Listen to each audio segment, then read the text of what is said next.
where the river meets the sky. It was early spring in the small riverside town of Willerford. The snow had melted, leaving the earth damp with promise. Along the cobblestone streets, peach blossoms swayed in the gentle breeze, their petals drifting like pale pink whispers. The river ran slowly, glistening in the morning light as though it carried the town's secrets in its depths. Elena Marlowe had lived here all her life. She ran a little bookshop tucked between a bakery and an old tailor's shop, its windows always fogged from the warmth inside. The townsfolk adored her, not only because she could recommend the perfect novel for any mood, but because she had the kind of smile that made the world seem softer. Yet behind that smile lay years of solitude.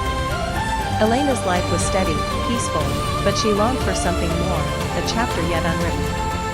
One late afternoon, as the sun began to sink and paint the river gold, the shop bell rang. A man stepped in, brushing raindrops from his coat. He had an air of quiet elegance, the kind that comes from carrying both wisdom and wings. "Do you have anything about rivers?" he asked, his voice low and smooth. Elena tilted her head, intrigued. "Poetry or history?" "Something that feels alive," he said after a pause, as if unsure how to name what he was searching for. She found a weathered copy of Rivers and the Souls They Keep. When their fingers brushed as he took the book, a spark, faint but undeniable, passed between them. His name was Adrian Hand, a travel photographer who had come to Willerford chasing the perfect sunset. He said he'd only stay a week. But a week turned into two, and two into a month. They began meeting often, at the shop, along the river, or in the warm glow of the bakery. Adrian told her stories about the world beyond the town, the markets of Marrakesh, the lantern festivals of Kyoto, the endless fields of Provence. Elena listened, eyes bright, yet he noticed she always came back to one question. "What made you stop here?" Adrian would smile, but never answer fully. Until one evening, under a moonlit sky, he told her the truth. "I've spent my life running after beauty," he said softly, "but lately, I've been wondering if beauty isn't a place, but a person." His gaze held hers, and the words settled in her heart like a seed in fertile soil. Love, for them, grew quietly, in shared laughter, in the way Adrian began helping at the shop, in the way Elena started sketching travel routes on the back of receipts. But as spring edged towards summer, the shadow of his departure loomed. His work called him away, his next assignment was in another country. On his last night, they walked by the river where it met the sky. The horizon was a wash of silver and indigo, the air thick with unspoken words. "Come with me," Adrian said, almost a whisper. "The world is too big for you to see only this river." Elena's heart ached. This was her home, her roots, the place her parents had built. Yet, as she looked into his eyes, she realized that some homes are not made of brick or wood, but of the people we choose.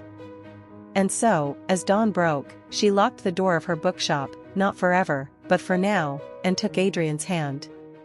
They left Willerford together, the river shimmering behind them, carrying their story forward. Years later, they would return, the bookshop still waiting, the river still running. But for now, they walked toward where the river met the sky, toward the unwritten chapters of their lives. Whispers beyond the horizon. The train rattled softly along the countryside, the golden light of late afternoon spilling through the windows. Clara sat by the window seat, her fingers curled around a paper cup of coffee she had barely sipped. Outside, wheat fields swayed gently in the wind, like waves on an endless sea. She told herself she was just taking this journey to get away, from the noise of the city, from the exhausting weight of unanswered questions, but deep down, she knew she was chasing something she could not name. Halfway through the trip, a young man boarded at a small station, carrying nothing but a worn leather satchel.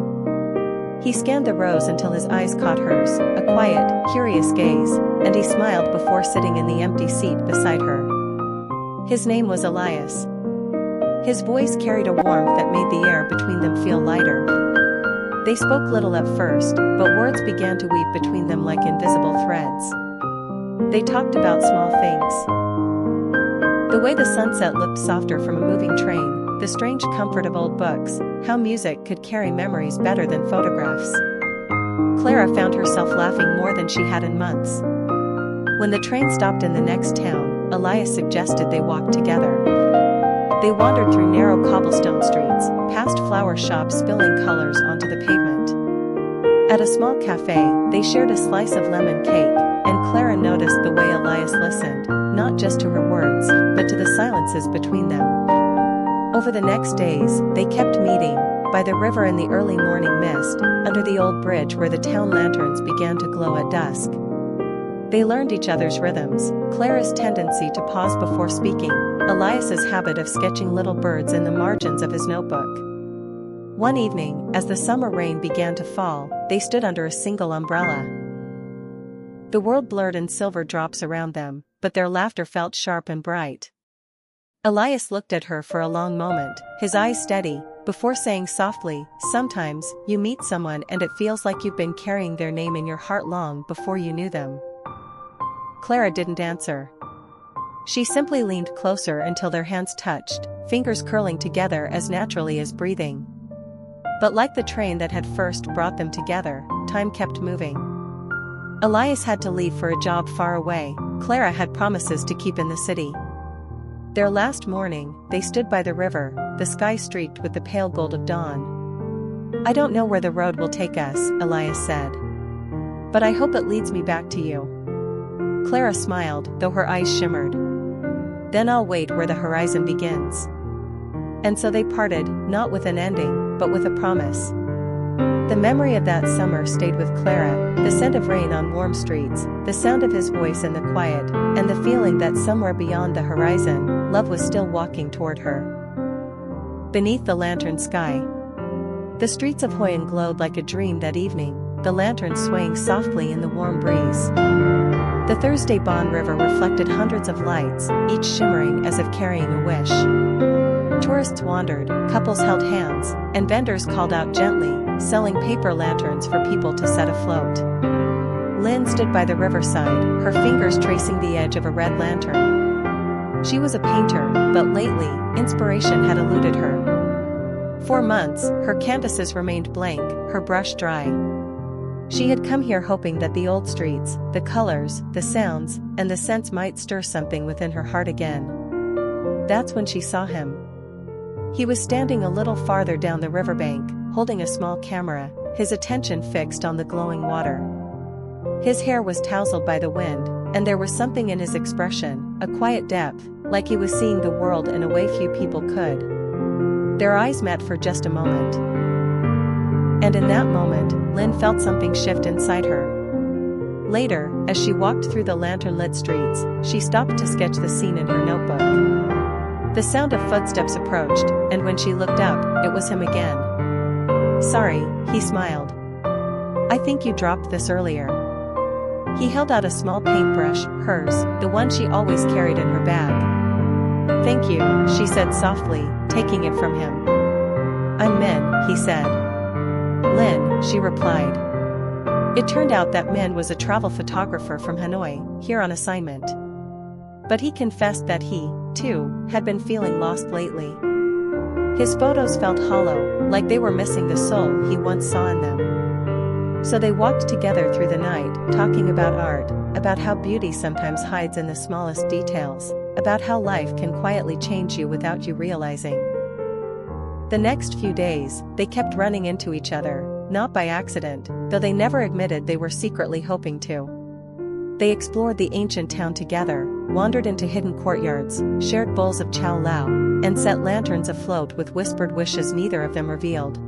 Min took photographs of Lynn painting, and Lynn sketched Min as he leaned over his camera, trying to catch the perfect frame. Slowly, without either of them naming it, their presence began to heal the quiet ache in each other's hearts.